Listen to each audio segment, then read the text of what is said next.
Welcome to the Drive to Success podcast, where faith meets failure and purpose fuels the journey.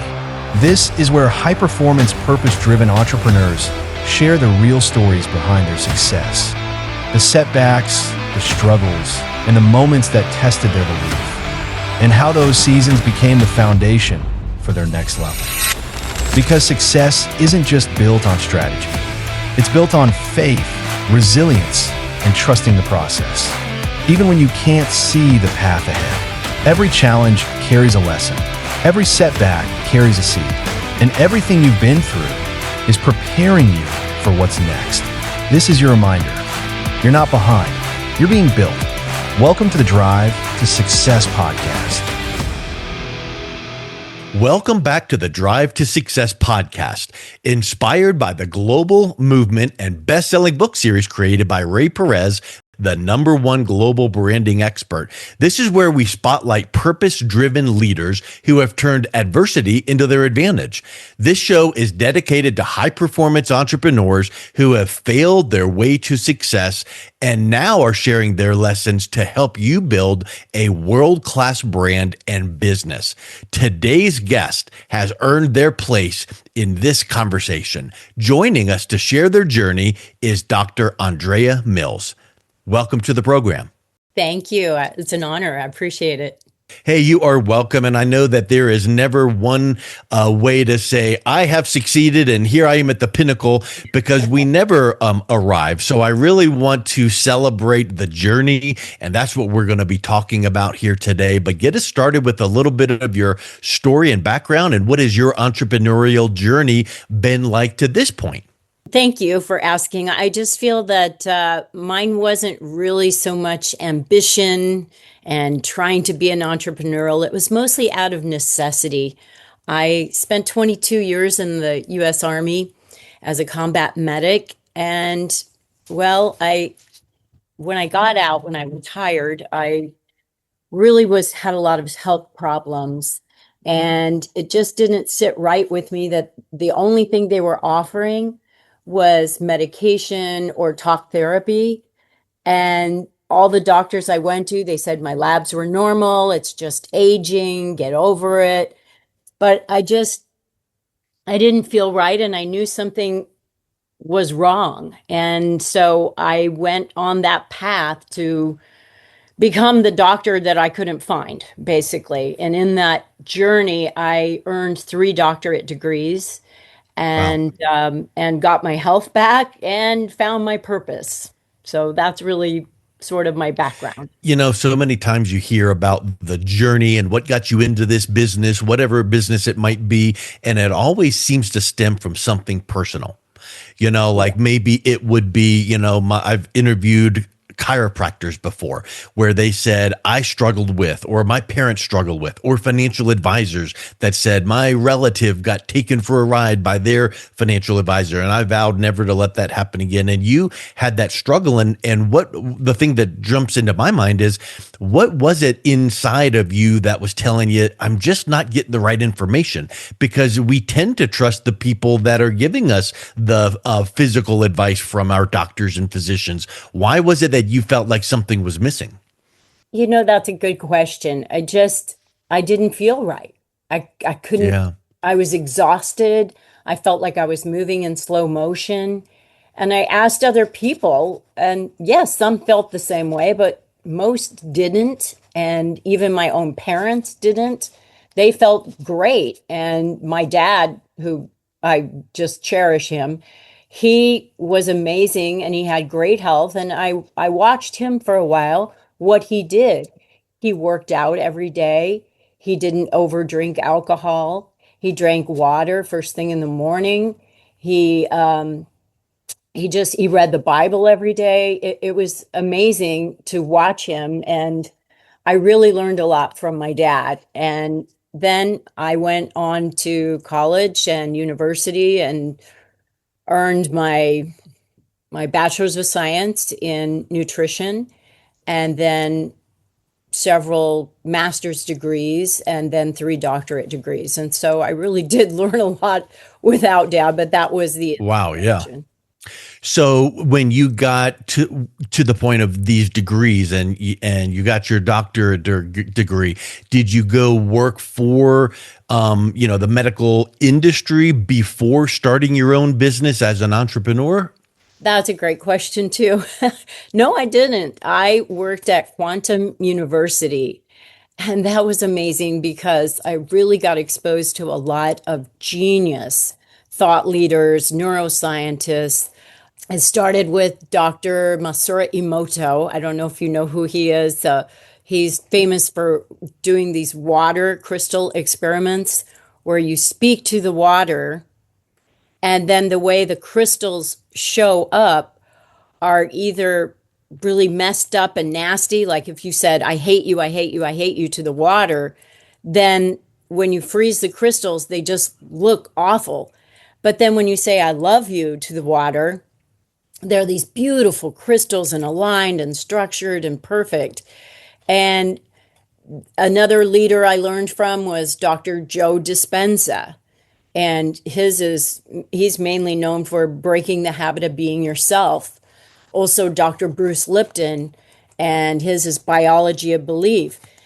And basically, it goes back to your thoughts, because your thoughts really can change your physiology, your DNA, your health, and the Yeah. outcome that you have. So I learned a lot from Quantum University and the speakers we had there. I was the dean of admissions there for over 17 years and the event Neat. organizer for the World Congress of Quantum Medicine, where we had lots of speakers that were just amazing. So it was really fun. So you experienced physical issues. You didn't get the relief you needed. You went and educated yourself, getting several master's and doctorate degrees, and then spent time there at the university. At what point then did you say to yourself, I need to break out and do something on my own? For me, being in the military and realizing how toxic I was and exposed to toxins from the inoculations we received that were, they swore before Congress, experimental. And we got, gosh, I think like over 17 throughout the years. And then just all the other things when you're camping out, we'll call it that way, when you're in the field, but for most people would know it as camping out. So you're in a tent that's treated with all kinds of chemicals. You're drinking water that's not pristine, clear. You're eating food that was left over from, say, Korea War. It just was a lot of toxicity. And I realized that. So I really got into detoxing, and that's why I'm known as the Detox Doctor. So I feel like for me, detoxing saved my life. And so I began doing detox retreats where I'd have about 20, 25 people, and we would rent a big lodge and usually would start people out on a keto diet before they got there. So what they're doing is they're burning fat for fuel. There's two types of fuels you can burn: sugar, which is glucose, or fat, which is ketones. And so we get them into ketosis, and then by the time they're there, we're checking their blood. And that's just like a little finger prick that they do for diabetes, where you check your glucose levels, where you can also check ketone levels. So we get them into ketosis, then we drop them into a bone broth fast, and then we drop them into a water fast. And of course, there's lots of other things that we're doing there: exercising, infrared sauna, medical mudding, coffee enemas, all kinds of things that heal the body and get the toxins out. And of course, I'm not supposed to use the word heal because only pharmaceuticals can heal the body. So, yes, forgive me on that. The body heals itself, I feel. I didn't heal them. The products didn't heal them. The body heals themselves after the toxins are removed and we replenish what is needed. But I did several years of detox retreats in the US and also in South America, where we would make it 2 weeks long and do dental cavitation surgery as well. When you think about how you serve your clients, that is the main, is that still the main point, is where you're doing the detox and the detox retreats? Or has now that expanded to other areas? Yes, it's definitely expanded. I realized that toxins was just one portion of where the stress is coming from. It's all about stress, basically. And there's three types of stress, or three categories of stress.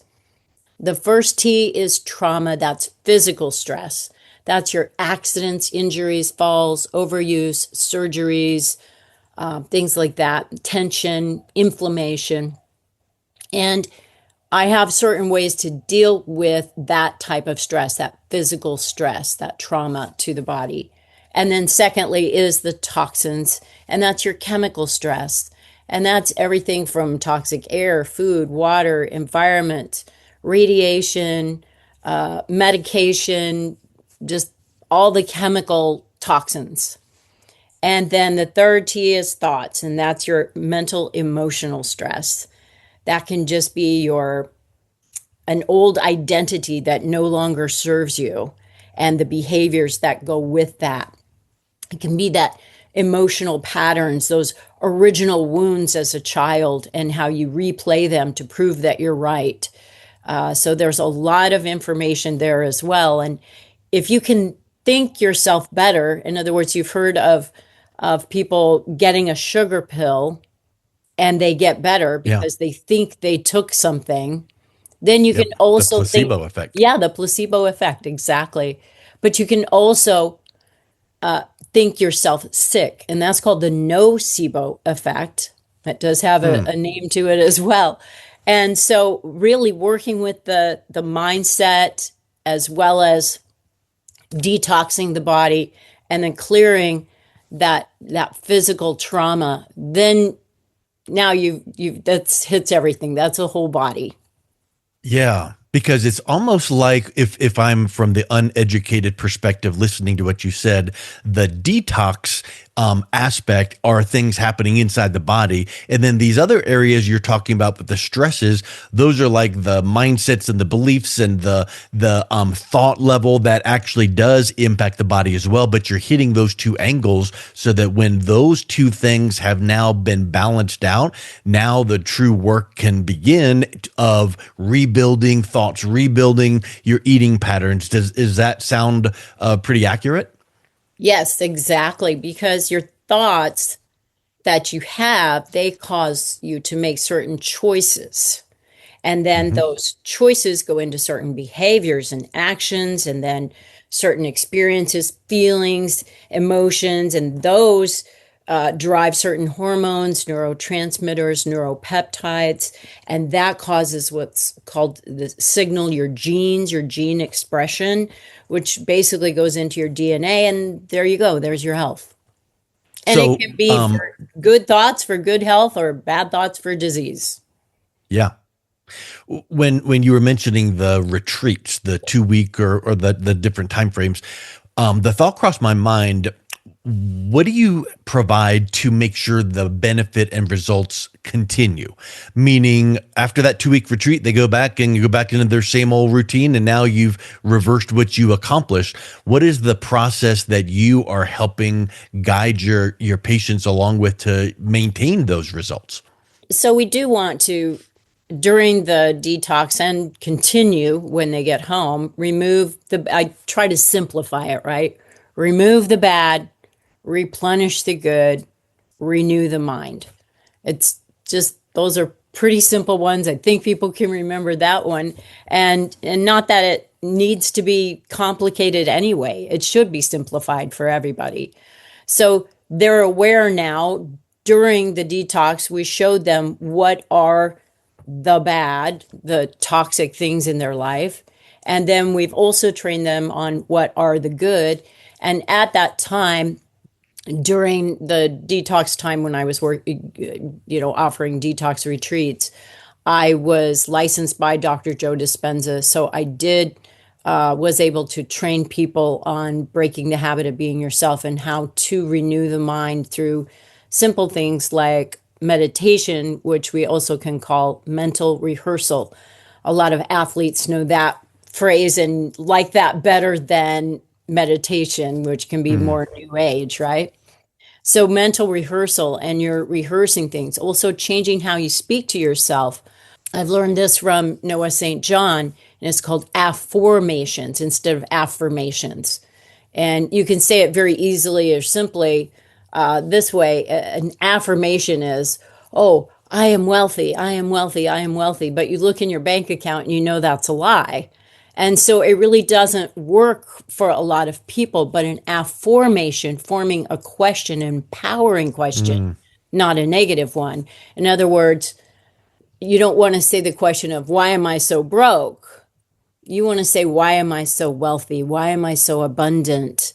And Yeah. that then puts you on that path of finding the answer, putting your subconscious to work for you, which mainly 95% of our life is run by our subconscious anyway. And so we want to harness that strength of the subconscious and really have it be working for us. So switching to these affirmations or empowering questions. Yeah, that's really strong. And I've heard those before, like, well, I just don't know how to accomplish that thing. Well, what if you did? Or I'm not rich and I want to be. Well, why don't you say, I every day in every way I am doing something to take the next step toward becoming. And so there's that simple mindset shift. I really like that affirmation. How do you help people identify a negative belief that's running when, if you were to ask them, they might say, nope, I'm good. But if you dig deeper, it's like, yeah, but don't you have this? And it really is a negative belief. But I feel like it's hard to put your finger on those negative beliefs.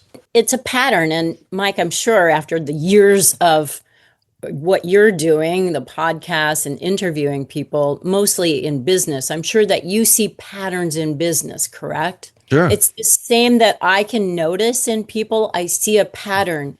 The original wound or event, the event is neutral, but the meaning we put to it, that's then what changes. And we want to be right. Everybody wants to be right. And so we want to recreate that pattern loop to show how correct we were from the original wound as a child. And so you've got to really look at the patterns. And I can see it from years of being in this industry and working in this area. It makes me think of, I play acoustic guitar, and I've got a mid-range quality guitar, and I can play adequately. But if I handed that guitar to an expert guitar player, it would sound unbelievable. Well, it's just all that perspective. It's their experience. I might say, I don't have a negative belief, but you might assess and go, I've been noticing some things you've been saying or responding, or how you answered that question. And you could kind of suss it out of people because of your broad experience and listening for those patterns. And it doesn't mean I'm perfect. I'm still noticing patterns in myself. And I stay in the work. I continue to stay in the work myself. And I know that I've spent a lot of money and time and travel and, everything doing it. But it also is how I'm a better doctor for my patients. So definitely. And I would venture to say that you're not the only person doing what you do out there. So correct. What do you say your competitive advantage is? If you were talking to someone and saying, do you struggle with, and do you wish you had, or here's what I do, what is it that sets you apart from other people that are doing the same types of things that you do? I would say mainly because I connect the dots. It's not just one thing. Typically, when people come in to see me, it's a combination of the 3 T's, and a lot of the thoughts are what's bothering them the most. And finding that original wound and recreating it in their mind. I use a way that I was trained called the MAP. We basically work with their subconscious mind, and we recreate the original event to be something that serves them and something that gives them what they didn't get when they needed it. Hmm. And the mind really doesn't know. It's kind of fun. You can just sort of tweak things a little bit to make it better for them so that they aren't driven Yeah. by this. And we're not doing everything. We're not totally brainwashing people. We're just changing the things that aren't serving them. Think about your entrepreneurial journey. I want you to be thinking about maybe a failure or breakdown that you've experienced, but just listening to you describe your areas of life. You spent a lot of years in the military, then you spent a lot of years working for a company as the admissions counselor, and then you rolled into pure entrepreneurial, running your own business. But there were different lessons that you took out of each one of those segments, positive and negative. Talk a little bit about some of the breakdowns or failures that you experienced, either personal or professional, that you then learned from through maybe one or two of those areas of your life. Sure, I would probably say when we had the fires, and then uh, it turned out that my house flooded at that time too. I had a break in the pipe upstairs, and it just destroyed the whole house. And my father was living with me at the time, and we had a workout room in the garage in our in the house, and he was now in his 90s. I think he was maybe 95 when that happened. And he did live to around 100. So, but the point is, within a very short period of time of him not working out and not eating properly, because I couldn't cook in the kitchen anymore and make bone broth soup and things like that I was making for him. So we were eating out, and he wasn't working out, and he started losing his balance very quickly. And I may not have noticed it in myself or anyone younger, but because my dad was that age, it just hit him really quick. And so I think having that health in the beginning and hanging on to it for all those years is so important. So we immediately got a little rebounder and put it in the hotel room that we were in. And I started getting more healthy items for him to eat. And he got his balance back right away. I mean, within 2 to 3 days, he was better. It was amazing. So exercising, movement, eating right, all that is so very important. It reminds me of muscle memory. What Yeah. you just described there was he was doing all the great things that you were guiding him to do. Then there was the gap of where it wasn't and kind of declined. But then when you started back, it came back really quickly because of the memory in your system. And, like with muscle memory and when you're working out with the weights and then you kind of take some time off, it doesn't take as long to get back to that level as it did initially because your muscles have that memory. Exactly. Yeah. You Neat. can, the body is designed to repair. I know you could probably recount dozens and dozens of challenges and hurdles and things like that. Talk a little bit about how faith plays a role in moving through and overcoming those. I have a big that was another problem too with dad. He didn't have his regular Bible and this little booklet he reads called the Daily Bread. So we made sure he had that as well. That's so funny that you would bring that up. And I was kind of thinking about that. Yeah, ODB, our daily bread. Yeah, I'm familiar with that. Yep. He loved that and would read it to me and read me the Bible verses. And so I really feel very grounded in that. And this was before the fires. I started a nonprofit called Maui Medical Ministry. One of my doctorate degrees is a doctorate in divinity.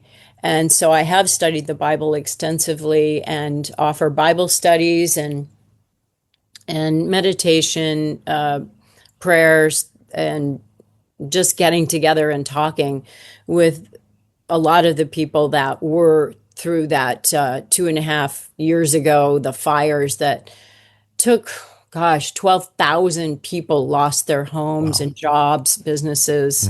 It really destroyed our town, and just so we needed something like that. But thank goodness I'd already had that up and running before that happened. And you know, I do like to take people out of suffering and pain that they're in.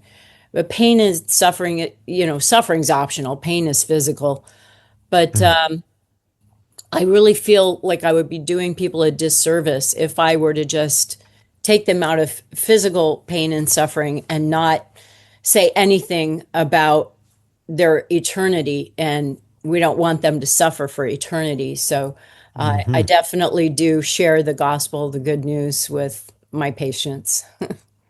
Think about when you have persevered through challenges and hurdles, and then you can kind of look back and go, "Oh, I'm a little bit more resilient myself." How did coming through each one of those lead you to that next level of success? Thoughts aren't just psychological, they're biological instructions. So thinking that you can do something almost tells your body you can. I've done a lot of physical activities, marathons, and a lot of Army physical fitness readiness test in the military. And you have to earn 300. Well, you don't have to. The best you can do is over 300, which then I wanted to succeed and do that. And I forced my body to do things that I didn't think I could do, push ups and sit ups and running and pull ups and just all the crazy obstacle courses they had us do. And just to have that mindset, I can do it, where some of the guys couldn't do it. The guys that were bigger than me, stronger than me, and they couldn't do it. So I really think having the right mindset of I can is the biggest advice of all that I could give to anyone. Yep. And then when you look back and go, I'm competing against myself. I did 2 more push-ups than before. I did 3 more. You don't need to compete against other people as much as yourself. I think that becomes self-motivating. And when you look back at your entrepreneurial journey, those sections of learning and growth, would you go back and do anything differently if you had the chance? I know it's impossible. We can't go back in time, but if you could go back and change anything, would there be anything you would change? Absolutely. I would have started earlier. Yeah. I mean, what I know now, I'm like, why didn't I do this? But I didn't have the education. I didn't have the background, and I didn't hang out with anyone that did. And I just wished I would have. And that's why I want to get this information out to people so they don't have the low that I did when I retired from the military. I was so toxic and so Yeah. sick, and thank God I found the answer. But we had many troops that have committed suicide because they felt the way I felt, and no one was Yeah. there to help them. And you Mm. don't have to be in the military to have PTSD or bad health. So I'm not only talking to veterans, I mean, this is everyone. This is society as a whole. I think that is a great observation. So, thinking back at when you were going through some of those tougher times and you persevered through, if you were talking to either your younger self or other people right now and saying, be prepared, life will throw a curveball, what are some of the key attributes that people need to have to make sure that they are going to make it through those kind of curveballs in life? Yeah, so back to the thinking, your thoughts consistently that you're thinking over and over again, they do affect your body, and the body will express what you're thinking. And so definitely getting in the right mindset, which again, back to, the spiritual side, the Bible is really good for that. But also there's lots of programs out there that keep you in the Yeah. work. I'm in something called Clemmer and Associates.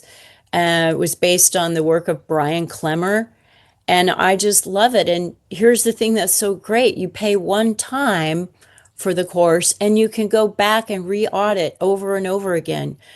I actually put a deposit down for a course called Samurai Camp 25 years ago, and I finally had the time to do it. And they said, "Oh, you've already paid this, and that held the price, and so you're saving like $10,000 or something." Wow. And it's really great because if you can stay in the work, stay with your church family, have a group of people that you like to chat with and hang out with and run ideas by. It's always very good to just not be a loner and deal with this alone with no help. So help is out there for you in Yeah. many different ways. It's kind of like you've mentioned scripture several times, taking every thought captive is a scripture verse, but it Right. actually has our, real life applications today, as you would attribute. It's like, what is going through my mind right now? Now, not every second of every day. We're busy. We have to do that, but we have to notice. And then to your point about having people and community, accountability, iron sharpens iron. And if we can have that inner circle of people around us where we're going, hey, how are you doing today? Hey, I've been thinking about the struggle you mentioned before. How is that coming along? And that becomes something where we feel like we've got people that know us and have our best interest in mind. And Ray Perez has been really helpful with that too. He really keeps everyone on track with so much integrity. And I meet with him once a quarter, and it's absolutely amazing. I learn so much every time, and the people there are just top notch. So I'm really very grateful for Ray Perez and my Awesome. 360 buddies. That's awesome. Well, Dr. Andrea, let's wrap up with this. You've come through a lot. You've not arrived. You still have a ways to go, because I'm sure you attribute to the Tony Robbins concept of CANI, constant and never-ending improvement, as we all should. Talk a little bit about, your why. What's the why behind what you do? Because so many times, oh, my purpose is X, but if you don't have that hard driving, clear why, it's not going to push you. So what is your why? Yeah, and it is funny that you brought up Tony Robbins, because I'm excited. In September, I am going to his event in Fiji at his resort. So I'm very excited Neat. about that. And that's the one that's about health Awesome. and taught by doctors. So I'm excited. My purpose is deeply rooted in service. I follow in my mom and dad's footsteps. My mom also had Bible studies, and my father being in service. He was in World War II, Korea, Vietnam Wars. So I would say that my why, my purpose of my life is to fully embody and express God's love in all that I do and all that I am, and to use my experience, my voice, my work as a doctor to serve others and to help them remove their burdens and replenish what restores them and renew their body and mind. Awesome. That's perfect. I love it that you're putting others before you. And if someone is watching or listening to this and wanting to reach out and connect with you, what is the best way that they can learn more? Yes, thank you. And so I would say Ray Perez 360 site. So that is Dr. Andrea 360.com. And that's DRANDREA 360.com. Awesome. Well, thank you so much for coming on. And thank you all for listening to the Drive to Success podcast. Remember, every setback has a purpose, and every step forward is preparing you for what's next. Stay grounded, stay driven, and we'll see you on the next episode. Thank you, Mike.